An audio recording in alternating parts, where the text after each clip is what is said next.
நான் C. Joseph Vijay எனும் நான்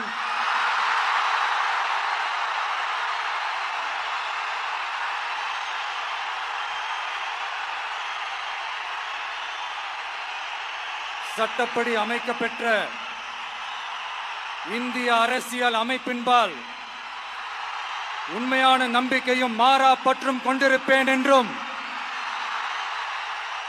இந்திய நாட்டின் ஒப்பில்லாத முழு முதல் ஆட்சியையும் ஒருமையையும் நிலை நிறுத்துவேன் என்றும்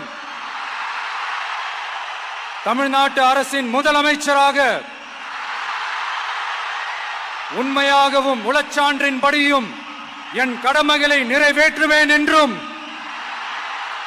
அரசியல் அமைப்பிற்கும் சட்டத்திற்கும் இணங்க அச்சமும் ஒருதலை சார்பும் இன்றி விருப்பு வெறுப்பை விலக்கி பலதரப்பட்ட மக்கள் அனைவருக்கும் நேர்மையானதை செய்வேன் என்றும் ஆண்டவன் மீது ஆணையிட்டு உறுதிமொழிகிறேன்.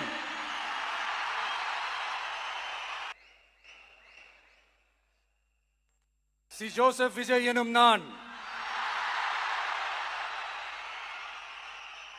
தமிழ்நாட்டு அரசின் முதலமைச்சர் என்ற முறையில் எனது கவனத்திற்குள்ளாவதும் தெரிய வருவதுமான எந்த பொருளையும் முதலமைச்சரின் கடமைகளை உரியவாறு நிறைவேற்ற தேவையான அளவுக்கன்றி ஒருவரிடமோ பலரிடமோ நேர்முகமாகவோ மறைமுகமாகவோ அறிவிக்கவோ வெளிப்படுத்தவோ மாட்டேன் என்று ஆண்டவன் மீது ஆணையிட்டு உறுதிமொழிகிறேன்.